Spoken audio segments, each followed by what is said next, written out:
I'm the son of the U-2 pilot, Gary Powers, who was shot down on May 1st of 1960 in what's now known as the U-2 incident.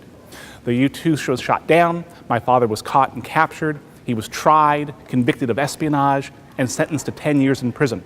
He served a total of 21 months in Soviet captivity prior to being exchanged for Colonel Rudolf Abel, a Soviet spy that America had caught in the United States back in the late 50s. As a result of growing up in his legacy, in his shadow, I have been collecting artifacts and items for many years. In 1996, I founded the Cold War Museum to honor Cold War veterans, preserve Cold War history, and educate future generations about this time period. So some of the artifacts that are in this top secret display are from my personal collection, but also some items are on loan from the Cold War Museum. During the Cold War, it was primarily espionage and covert activities that took place. There were no real battles like in World War II. There were hot wars of the Cold War, such as Vietnam, Korea, and the Gulf War. But for the most part, the participants were behind the scenes, cloak and dagger, cat and mouse, and they were trying to find out the secrets that the other side had while keeping their own secrets safe at home. The exhibit covers espionage, more modern, from World War II up through the Cold War. There's a nice blown-up tank that was used in World War II during Patton's training in the desert, and also that was deployed overseas to confuse the enemies. So if you have 40 blown-up tanks and only 3 real tanks, the enemy is going to think you have 43 tanks on the ground. You'll be able to break codes and ciphers. You'll be able to go through and see how to avoid the laser beam detection system.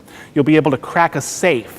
You'll be able to look at computer software and hardware and how computer spies now can get into programs. I mean, this is compelling from a fictional standpoint. It's compelling from just an experience standpoint. But also think about the news today. The NSA, Putin in Russia, Iran. It's just as relevant today as it was in the Cold War.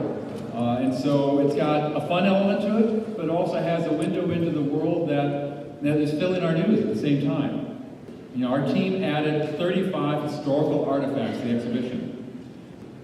Among those artifacts are flight suit, training materials, and a real 40-foot long Soviet SA-2 surface-to-air missile.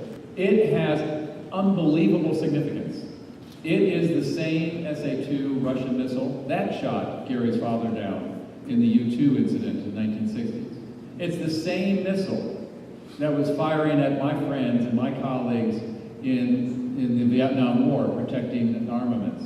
It's the same missile that was protecting the ICBMs that Russia was installing in Cuba, training on the United States. This is a piece of history that has unbelievable significance in our psyche and the world. So.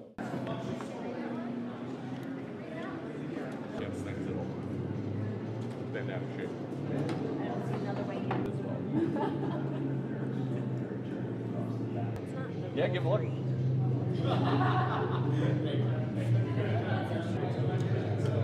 There, I can get it all the way up there. Okay, so she's revealed the second keyhole